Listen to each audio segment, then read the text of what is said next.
Mr. Speaker, sir, the other point I want to make also is about FNPF and Fiji Airways. Mr. Speaker, sir, Honourable Chale, who made this very vociferous statement on FNPF, and I'll need to get the facts here. So, Mr. Speaker, sir, Honourable Chale was part of the board in FNPF when they made many investments, sir, without going to members of the public, without going to the workers. There's a handful of people. They had what they used to call in those days employer reps and government reps. They actually engaged, Mr. Speaker, sir, in Natandola and Matapo. They had one of the people from Matapo, Gary Irwin, who actually ended up in prison.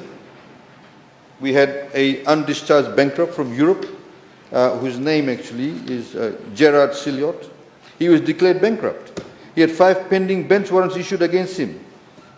Yet they engaged with them. He used to be flown in a helicopter from Nandi Airport to Natandola. Red carpet treatment, Mr. Speaker, sir. All of this was done. Money was going down the gurgler.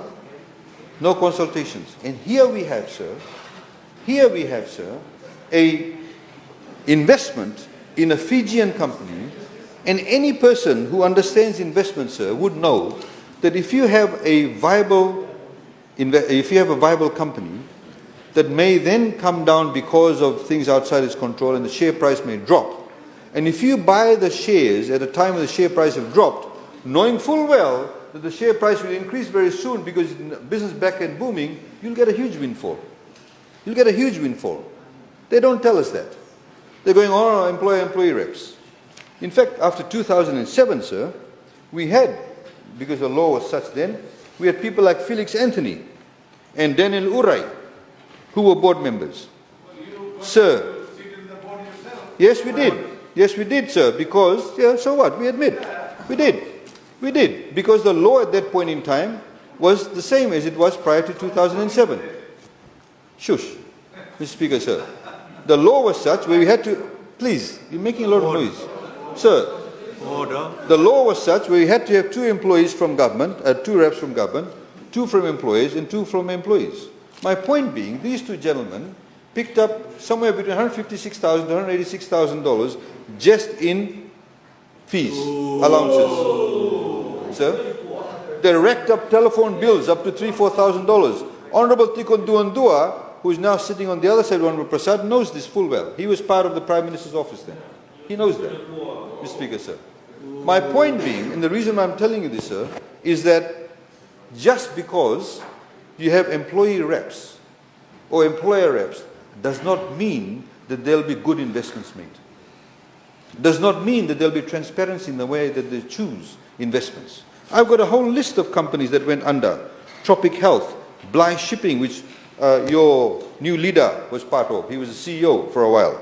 Mr. Speaker, sir, there were investments made in other, Honourable Chale, you may rekindle some of your memory here.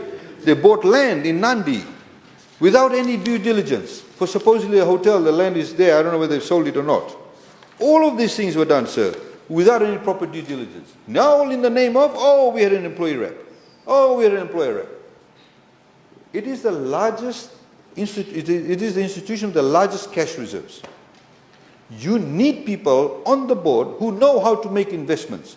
You need a management team that can carry out due diligence. You need an investment committee that can have the acumen and the skill sets and the investment knowledge and know-how and experience to be able to scrutinize anybody that wants to come and make an investment or use the FNPF funds. That is what matters. Yes. And Mr. Speaker, sir, I've got the rate of return on the investments. Even in the pandemic, sir, 2020, 2021, 2022, rate of return on the shares was 5%, 5% and 6%. 6%, sir.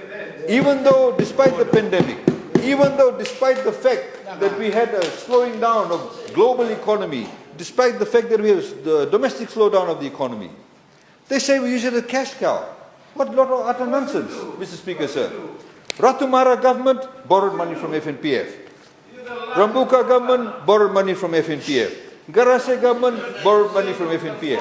Mr. Speaker, sir, again, you see, this is the level of obtuseness demonstrated by the Honourable Leader of NFP.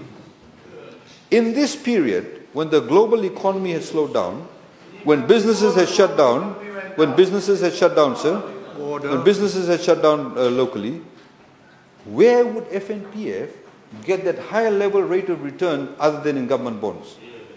Where else? Where else would they have invested? He can't tell you that. He does not know that. In the same way, they can't tell us what would they have done in 2020-21 from an economic budget perspective. They don't know that. You see, all they know, oh, you should not have done that. They don't know the alternative. They don't know the alternative. Mr. Speaker, sir, I can tell you many people. I can tell you many people, sir. And Mr. Speaker, sir, we can tell you many people prior to 2007 who used to have a lot of side deals, Honorable Chale. People used to come, private businesses who used to... Order.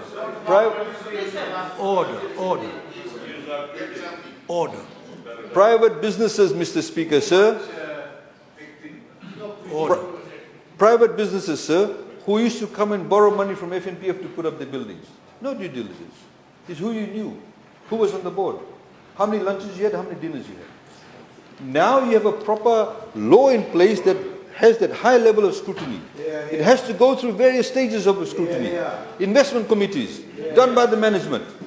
In this Fiji Airways sale, they had something like 32 advisors at one point in time to help them make the right decision. They engaged people from overseas who were experts in the aviation sector. That's what happened, sir.